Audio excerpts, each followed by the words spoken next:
a podcast featuring ordinary men of extraordinary faith. This is Manna. Hey everybody, thanks for tuning in to another episode of Manna, podcast featuring ordinary men of extraordinary faith. I'm your host, Jeff Peterson. Now, none of the guys that you're going to meet on this podcast would consider themselves to be extraordinary, but it's their humble, holy way of living that is exactly what makes them extra to me, and I am very excited for you to meet them. Now, today's guest brings to mind many admirable words, but the word that I'm going to focus on in this introduction is the word honor.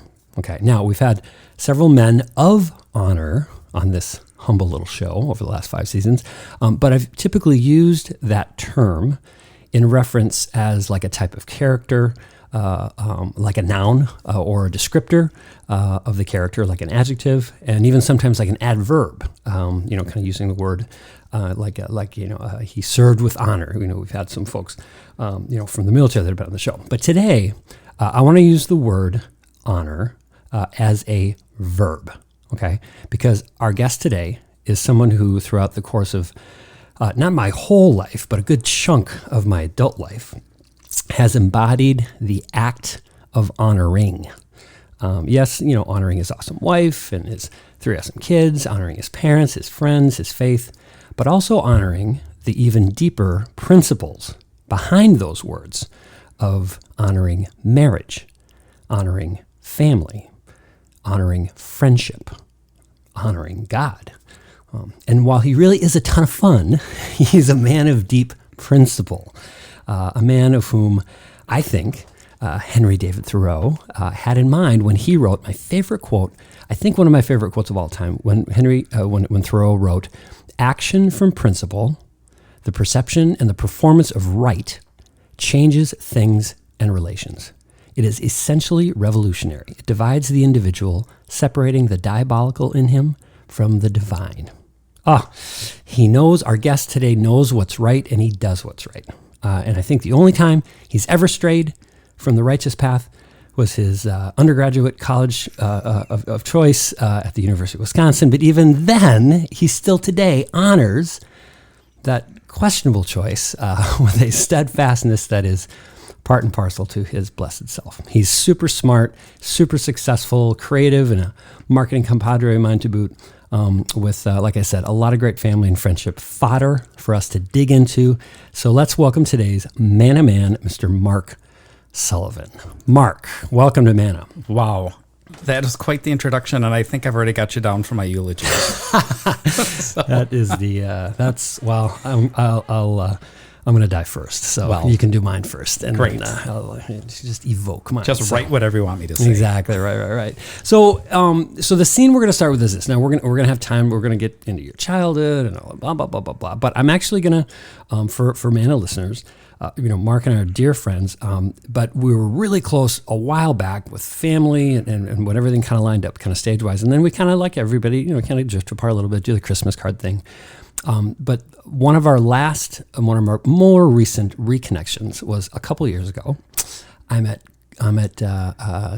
not Good Friday Mass, but it's during Lent, and I'm at Stations of the Cross. So I end up at this church and Stations of the Cross with another really good friend of mine, Steve Killen, who's been on the show as well. And so we're sitting there getting ready for Stations of the Cross, and I look across the church, and who do I see? But not just Mark Sullivan, but Mark Sullivan and his wife working the Stations of Cross. Like you were like helpers, you were like altar servers or something like that, but there wasn't an altar. But whatever it was, you were in the robes, you were carrying the important looking staffs or whatever. And what was so great about that, it was a great way to be reminded and sort of reintroduced to my dear friend and his wife, because, and I thought, even though you weren't technically an empty nester yet, but I thought, okay, that's what empty nesting looks like. That is it right there. But it was together.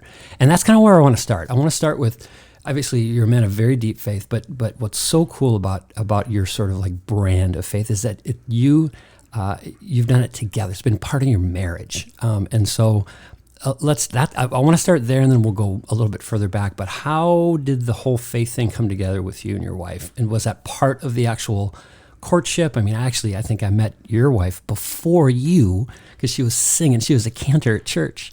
Let's start there and then we'll go backwards. Yeah. First of all, it is something that we love to do together. And I do think it is good for us individually to kind of express and, be in our faith. But I do, as you said, feel this really strong connection when we get to do it together. And I remember when I first moved to Minneapolis, I was church shopping. And as it turned out, my wife and I did work at the same company where we met for the third time in our lives, and she invited me to the church that she sang at the time in downtown Minneapolis.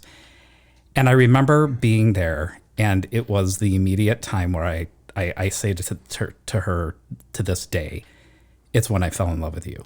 And some of it was because of the environment. You're very sacramental, you're in the midst of your faith, but I was there alone and I was taking it all in. And there really was this strong connection to her, and it kind of never ended. So fast forward, we actually got engaged and married pretty quickly, and then had 3 kids quickly after that. But what was always important to us was being able to be in our faith and wanting to be able to, not to do it to be showy. You mentioned the Stations of the Cross, and, part of the reality around that you didn't know the backstory is we had walked into the church and the priest goes, "Hey, can you guys do this for us?" It wasn't one of those things where exactly. It's not one of those things where we signed up for in advance saying we want to do this. But because it's so important to us and we're very involved in our parish, we kind of figured, why not? Mm-hmm. And I think to the point that you're kind of getting to, and what, we can continue to talk about, is being together, doing something that is so meaningful to you. And, arguably you could say, well, golf is important to me. We do that together. Mm-hmm. But the faith component of our marriage and really just our family unit is what we wanted to continue to do as we became, more involved in our church, which was then part of our school environment. Yeah. And conscious and unconsciously making those decisions to do it together and to be involved. Mm-hmm. So that's just one of those kind of happy accidents that were still really important to us. And I do think it roots back to our upbringings, where both of our families were very involved in the parish and continued to grow their faith that way. So when she, and I think I knew this story, but I think I forgot it. So when she was after meeting twice before, and now finally you guys are going to try to, get to know each other. And so the first date is basically at church. So Jesus is the yenta here. And so when she asked that, where were you just as an individual? Okay. You must not have been put off by it. Okay, this is kind of weird. Why would I go to church? But so was it already something that you were individually, kind of fostering into it? So it was okay. And then I guess what I love about it is so that's sort of the first date. That must have told you something off the bat, okay, this has a pretty good shot of maybe working. Exactly. Well, I'll be honest with you, because I had just moved to Minnesota, and candidly, I still was very deeply faith oriented, but I wasn't really good about going to church, with air quotes. So having met her at this time of transition, in my life, having recently moved to Minnesota, starting a new job in Minnesota, expanding my network, and then having met somebody who I had met previously in life 2 other times, just made it easier. So when she said, well, I go to this church and I sing there, and then I said, well, I'm going to come. And it really was one of those epiphany moments where I believe that the Holy Spirit was moving me at that time. Yeah. And then, every time I'd go back, because we would never sit next to each other, at Mass, because she was singing, I'm in the pew. And even to this day, she cantors at our current parish, and I'm, the dutiful spouse sitting in the pew, gazing at her and falling in love with her all over again as she, brings prayer to, through her voice. So It is really moving for me, and I get pretty choked up talking about it, because whether she sings at a wedding, a funeral, at mass, even just hearing her around the house, it's that constant reminder that prayer it can be so intimate, but it's also so powerful. Yeah. Well, not to timestamp this too much, but just coincidentally, a couple days ago, I think it was it might have been the first reading at Mass, and it was from Joshua, where it's, "Yes, for me and my house, we will praise the Lord." And so what's so cool is from the get-go, you were basically made that covenant to each other, and so then as I mentioned in your intro, you've got these great kids. One thing that does make us we're so alike in so many ways, except for like with our kids, we've got all girls, you've got a little mix, boys and girls. The family is the first church. Okay, what was it like? Was there any difference in raising boys versus girl in the faith? Did you see different types of receptivity? I mean, stereotypically, you say, "Oh, boys are harder to break through." But what was it like managing the genders with such a strong faith house? Yeah, I actually don't think I would gender stereotype. I do think so much of faith is individual, and as much as we would outwardly and even practice, at home what it meant to us. And we're not holy rollers, and we're not like, singing the gospel every day. Mm-hmm. But we knew that it was part of our value system, and we wanted it to be a part of our children's upbringing. So I would say, and without, again, saying that there's gender stereotype, that it's more about who they were as a person and how they evolved and continue to evolve, that you see their receptivity to how faith is a part of who they are. Mm-hmm. And that's one thing I'll talk about maybe later, about it is so individual that you hate to label it one way or another. Mm-hmm. We did put our kids through Catholic school, so there was an aspect of faith and religion that was kind of baked into their everyday, and certainly part of the community in which, we raised them, and we continued to, make friends and socialize and be involved. So I think seeing that, it kind of got to who they wanted to be. I think like a lot of parents who are raising kids in this day and age, similar to even me when I was in that age, you do tend to drift, and you try to find your way through it all. I think they all have the right foundation in place. I think part of it's going to be how do they mature in that over the course of their continued development. Yeah, so true. So speaking of your own kind of upbringing, how similar or different is the house that your kids grew up in to the house you grew up in? On many respects, it's similar. So I grew up in a very traditional house. I had one brother a year and a day older than me. Parents who were that pretty typical, dad worked, mom stayed at home for most of our lives. And my parents were deeply, deeply involved in our church. And I say that not because they were overly, Bible beaters and stuff like that, but they knew that religion and faith was a part of who they were. Yeah. And they wanted to continue that. Both parents were actively involved in the parish. My dad was on the parish council. He was also on the diocesan parish council.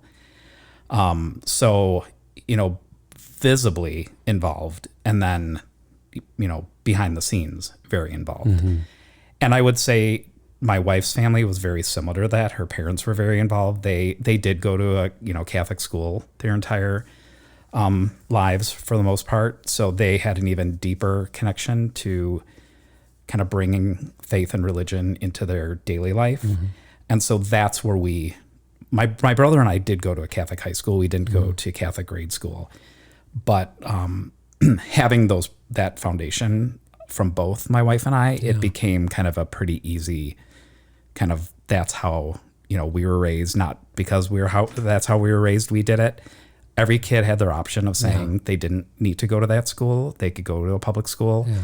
But once they got to high school, each of the three chose the high school they wanted to go to. We didn't say you must go to this high school. Yeah, well, that's great that choice. What about role models for you growing up? I mean, if it sounds like your folks were both really involved, but especially, for this, for this little brand of our podcast, when we talk about guys, were there any men in your life that you remember being particularly influential? I mean, it sounds like you guys are really active in the church, so it could have been, clergy, or were there, coaches or teachers that strike you as men who were particularly kind of like influential?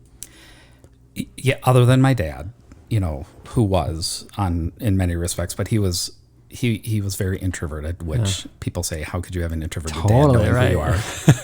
But that's another I joke about that too. I'm pretty sure I might be adopted. Exactly. But like I mentioned, I went to a Catholic high school, and I actually went to a Catholic seminary. Oh, that was also a boarding school. Wow. So at 14, so my brother was a year older. He went first. And again, this was our choice. Our parents didn't say you must go. And granted, the school was close to the city we live, so it wasn't like they were shipping us off to one of the coasts.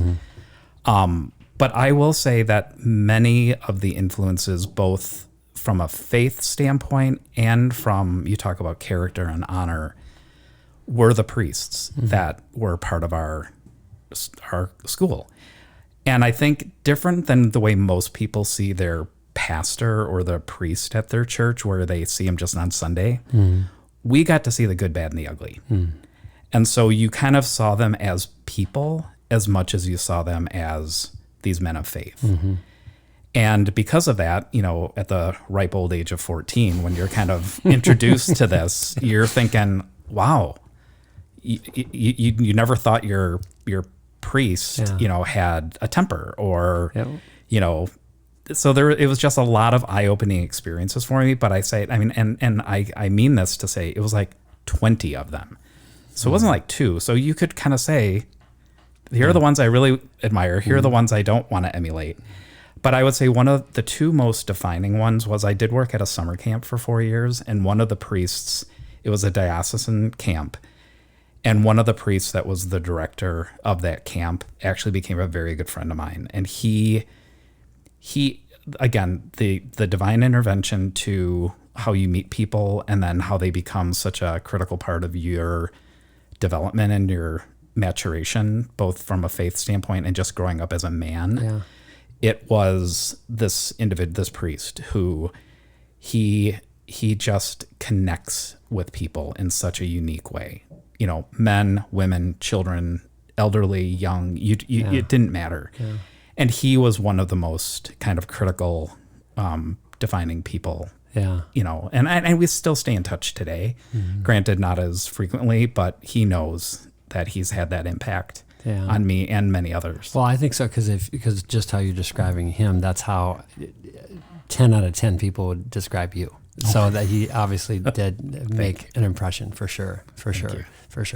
All right, so it's crazy how fast time goes. And so listeners, just so you all know, we're recording this in the luxurious Manna studios here in the basement, and Mark brought a bottle of wine. So the only thing standing in between us reconnecting a little bit deeper over some red is our fun segment. So let's get to our fun segment. So the fun segment, same three questions of all guests. They've had plenty of time to prepare, and I know, because you honor the assignment, Mark Sullivan. I know you're chock full of fantastic answers to these very hard-hitting Mike Wallace-ish types of questions. So, fun segment question number one: if Jesus, and listeners, I just have to give Mark a little bit of grief. He's actually holding 3x5 note cards right now, and he put his readers on. He did. He's old. His eyes are not quite as young as they used to be. I wish this was a vlog right now. All right, next time. Fun segment question number one: if Jesus knocked on your door tomorrow and just wanted to hang out for the day, what are you doing with Jesus? So, admittedly, having listened to a number of these episodes you've had, it's hard to top. And I'm not looking at it as a competition, but we're all guys. We've had some ringer answers, yes. But they're very well articulated. So I don't know if anybody's said this, but because I haven't listened to every single one, to be honest. But as soon as I open the door, I would either go, oh my gosh, you look just like your picture. Or I would say, oh my gosh, you look nothing like your picture. And, for the most quote unquote photographed man in history, Sure. you kind of want to be like, oh my God, that's what you look like. So that's the first thing I would say. And then I think and nobody said that. Okay. Just so you know, that has not been a response. Think of all the pictures that are out there. Yeah. Granted, some of them kind of take on the same ilk, but I'm sure there are lots of others that we just have and nobody knows. Nobody knows. But what I admired about some of what other people would say is they would bring their community together. And, if I could, fast forward the technology of Star Trek and teleport, anybody and everyone that I could, I would do that too. And then the other thing that I would love to host is something similar to what you're doing here. It's like kind of Q&A session with him. And I will be honest, and this may sound a little bit irreverent, but one of the things that I would ask him is, so did you and Mary Magdalene have a thing? Because, I love the Da Vinci Code and that whole thing. You're kind of going, let's clear this up. Dang. So anyway, that's one of the hard-hitting questions I would put upon him. All right. I like it. All right. Well, it's safe to say nobody has had that answer. You have laid claim to that answer right there. That is yours. That is a Mark Sullivan TM circle R or whatever that is. Right. All right. Fun segment question number 2. If you could go to church with any other guy, living or dead, famous or not, you can know him, not, you can teleport him, you can do whatever you want, or he can just be right down the road from you. But you're going to church and it's going to be with another guy. Who are you going to church with? So I'm going to break the rule because I couldn't think of one guy. But when I thought long and hard about it, I picked my dad. And part of the reason is he's been gone for almost 18 years. And so I feel like, I knew him as a kid, but I didn't really get to know him as much as I wanted to as an adult. The other person I would invite is my brother, because it's just us 3 guys, that we're in this family together. And my brother is an amazing man of faith. And so I talk about my dad being kind of more that introverted, faith-filled man. My brother is much more of the extroverted. He kind of does a podcast kind of thing, and he's much more visible with his outward faith. And then I would invite my 2 boys because I want 3 generations of men. And I do think they were gypped from getting to know my dad because they were barely 3 and not even 1 when he died. So part of it is just so they could see and kind of experience together, a mass with all of us. And then I kind of threw out kind of a wild card here that I would have Pope John Paul II do the mass. Nice. And there's a backstory to that. And we can talk about that over wine. And then if you want to bring it in as a secondary conversation, we can do that. A coda. That's great. Well, that is, I love that. And that's the best reason to break the rule right there. Okay. So noted. Noted. That was fantastic. All right. Last question. If you could give one piece of advice to a younger man about, basically kind of turning out like you did, just being a confident, honorable, reverent man of faith, what would be that advice that you give a younger man? I would first, and I do say this, my wife and I mentor couples to be married, and a lot of it is about their role in the marriage. And I say this to the guys, that there really isn't no right or wrong way to express your faith. But one thing we talk a lot about is the power of prayer. And, prayer does not mean you're reading the Bible every day and you're out there, pontificating it. It can be very private. It can be very public, depending on how you want to express yourself. But there is no right or wrong way of doing it. And then something that you and I talked about before we went live here was, I don't think there's a right or wrong religion in order to express your faith. And so, at where I am in this ripe, oldish age, I'm still learning. And I feel like my counsel to, these younger people is, just continue to experiment, bring prayer into your life in any way, shape, or form, whether it's you're in the car, say a few Hail Marys, or you're praying before a meal, or you're waking up in the morning, in thanksgiving for the fact that you're breathing another day. So that's kind of my counsel. And again, we say this not just obviously to my sons, but even to our daughter, who, sometimes they can get lost. And, having that little bit of faith and prayer can get you a long way. Yeah. Well, and I love that too. And it's not about getting it right.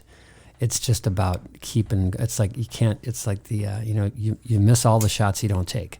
Right. So just keep taking shots, Right. just keep getting up there. So. And sometimes I think it's hard because they think they're going to do it wrong. And you're not going to do it wrong. Yeah. And that's where my brother has taught me a lot. Yeah, that's great.